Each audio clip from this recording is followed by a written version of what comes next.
That was that Olivetti M20, which came out in 1982. We're going 1 year in, so this is 1983, late 1983, where Olivetti came out with the Olivetti M21. This is an M24, just wrapped in a laptop or portable computer, as they're called. We have seen this one before, that's why I have this one. This is the one I picked up in London and it went on the tube up there. That's the video of that. So once again, just like the previous Olivetti M20, this is going to be a quick open up, clean it, test it, open it, close it down obviously, and see if it boots. It was really like crazy dusty, and I made another video where I showed you those computers and the ones behind me, and it's once again up there or in the description. You can see how dusty this was inside.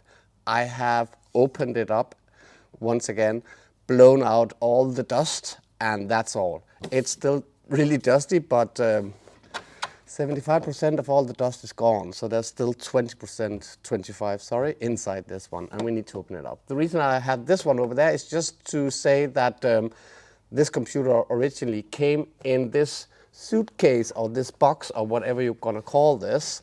Sadly, this one doesn't have it. This one, just like the M20, this one belongs to the Danish computer history organization in here in Denmark, obviously, and I just need to clean it and send it back so that we have a computer stating that Olivetti also made one of the first portable computers. What can I say briefly? This is an Intel 86-2, so it's 8 megahertz. It is Olivetti M24. Everything is the same on the actual motherboard. So let me move the camera closer. I'll open it up, we will inspect and rip out stuff and then clean it, and then we'll see how far we go and if it actually works.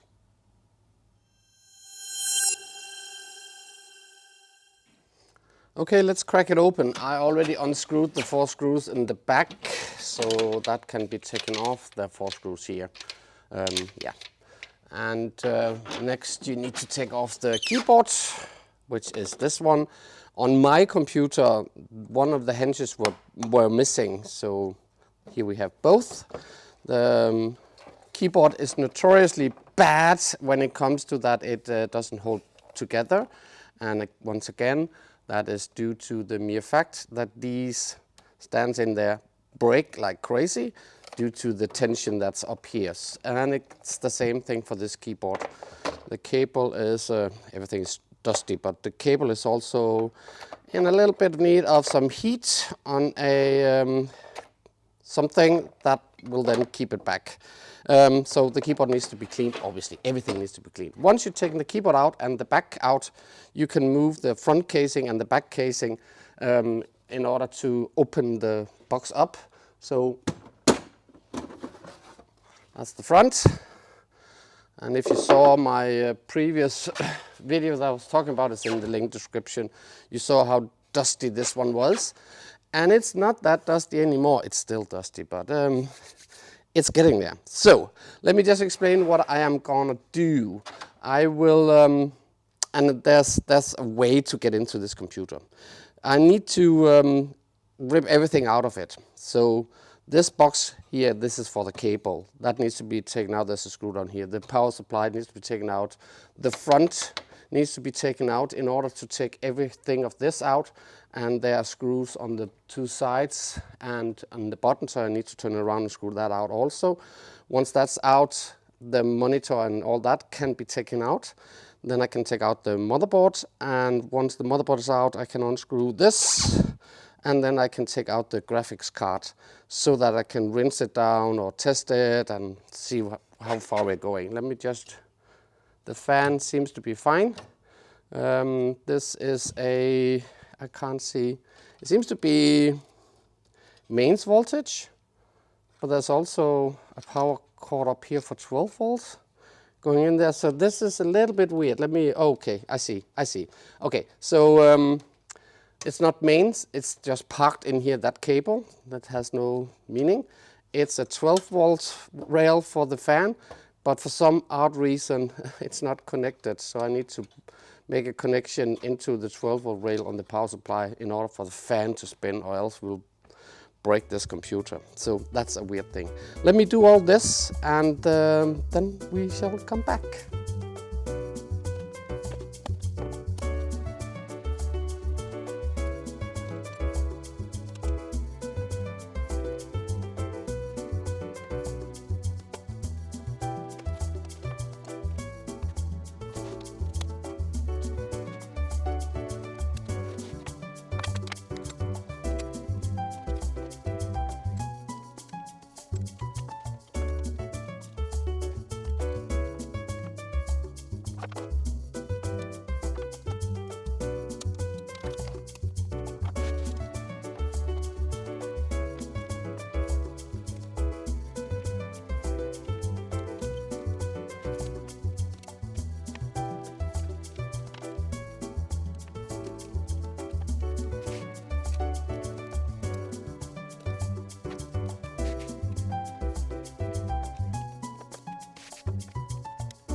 So that was that keyboard.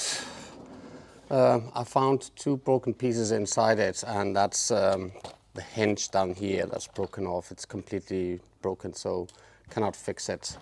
I took this off. Well, let me. It sits here, and I can't remember whether it sits like this. I think so, or it sits like this. I need to see that when we hook this to the computer, we see that it's the same thing. I put some heat on this, so this should be nice and yeah, fine when we're done. So, power supply. We need to speed up the thing. This cable is the cable for floppy disk drives and hard disk and so on and so forth. It goes in here. The thing you need to remember, and this is why this is laying down here, which says this side down. This is for this one. It has fallen off there, so I'll glue this back. In case you are wondering which way it goes, it can be put in both ways. Orange, which is the 5 volt rail, that's this way. So orange this way, 5 volt that way, so it goes like this. Therefore, this needs to be down here. I will glue it on once we have tested the power supply. And the reason I put this in is because we're gonna test with our broken hard disk in there, and we just need to see whether or not we're getting the 5 volt rail and the 12 volt rail. So let me put this up, and if I put this to ground there and this to 5 volt, so this should be 5 volt. We can test the 12 volt rail afterwards, but this will turn on. I have opened the power supply up. I tested it, well, I didn't test it, I inspected it, and nothing, dusty, and it's clean now. So let me just hook up some power and very briefly see if everything works. So I'm turning it on. 5.3. this one is spinning. Therefore 12 volt is working, but let's just test the 12 volt rail here. I took it the wrong way, so let me, it's a little bit low, it's on 10.45. I'm not sure why that is. 12 volt rail is only for this. So now it's spinning down, I don't know what's happening. Let's test 5 volt up here. Seems that the power supply is turning down. So maybe we have a broken power supply. Let's investigate a little bit more, right? I just turned it on again, put in the 5 volt rail. It's giving me what it's supposed to be doing. So let me shut it down, swap it over, and just investigate the 12 volt rail. I'm turning it on again. It is too low. So we have an issue with the power supply. I need to open it up and I just need to adjust the power voltage.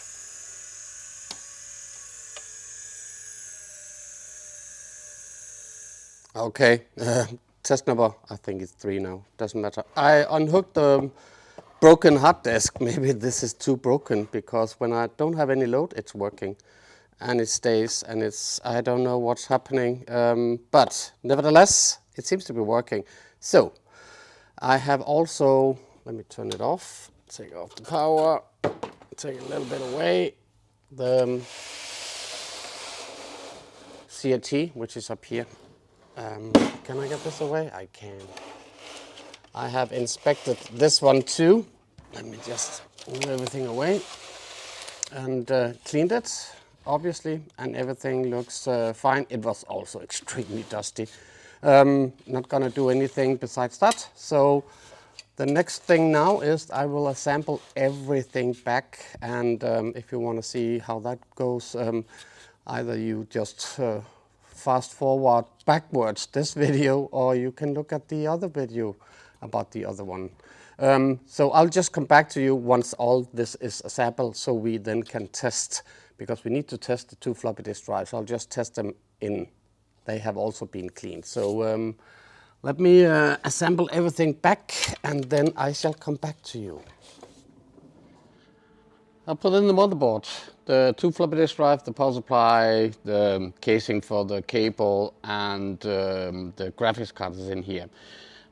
Just before we start testing the actual computer, I need to see a way to hook up the fan behind, which takes 12 volts.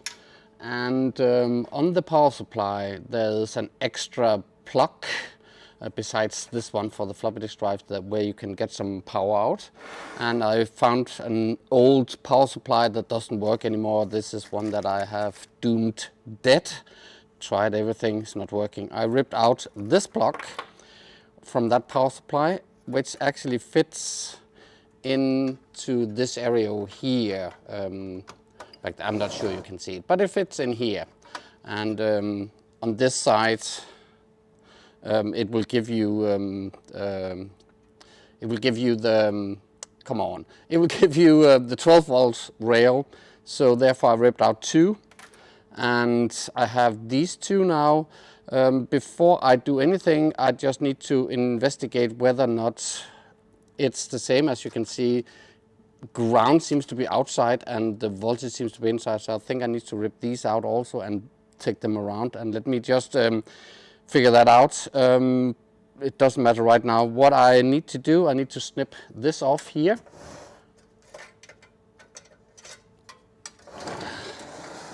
This end, I'll snip these off, solder these back to this, so red comes on red and black comes on the blue one. Once that's done, we can measure from the power supply how we're getting the 12 volt rail out of that. So I'm just going to do that, then I will come back to you after that.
guess that's it. Let me just arrange the computer and turn it on. I need to have the monitor. I'm not doing the built-in monitor first. I want to test with an external monitor first. That's a color monitor over here. So I'm going to test that first.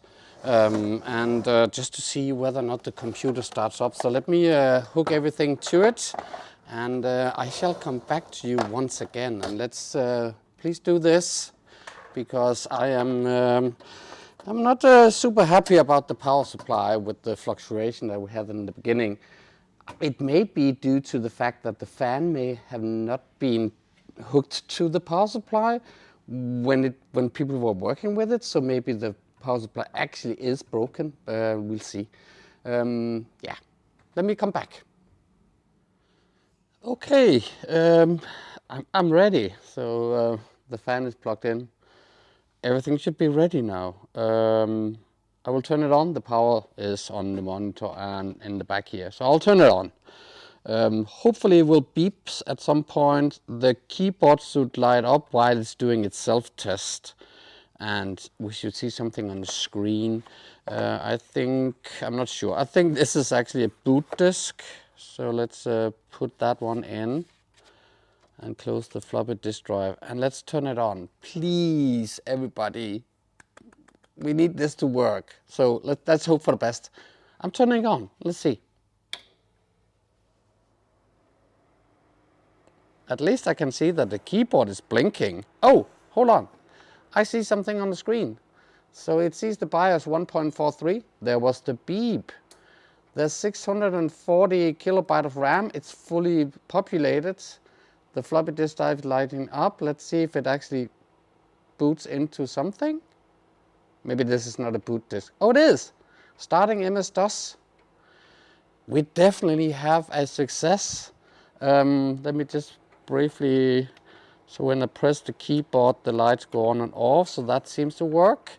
It now asks me for the date, so let me just confirm by enter and enter time. There we go. If I do dear, it must be working, right? Oh yes, amazing, perfectly. So the motherboard is working, the floppy disk drive is working, the graphics card is working. The power supply seems to be working. I'm still not sure about the 12-volt rail. The issue is, the issue is this monitor here. The flat screen monitor needs the 12-volt power supply from the 12-volt rail from the power supply. Sorry, because that's what this is driving the CRT screen over here. So let me hook the screen in here. Attach it to the graphics card, connect the cable in the back so that it goes this way. And then we can turn it on once again and see if the screen turns on. If it's still only giving like 10 volts, then the CRT screen will definitely not turn on. So let me arrange that and briefly come back to you.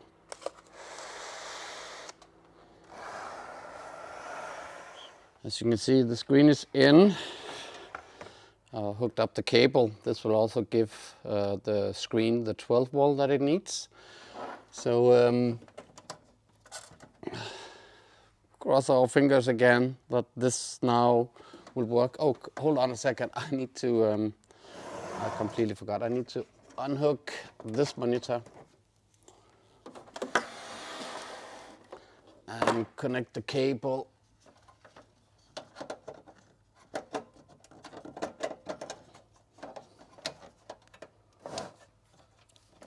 In the back. Okay. Shall I? Well, I think this should be okay. Let's give it a go. Let's see.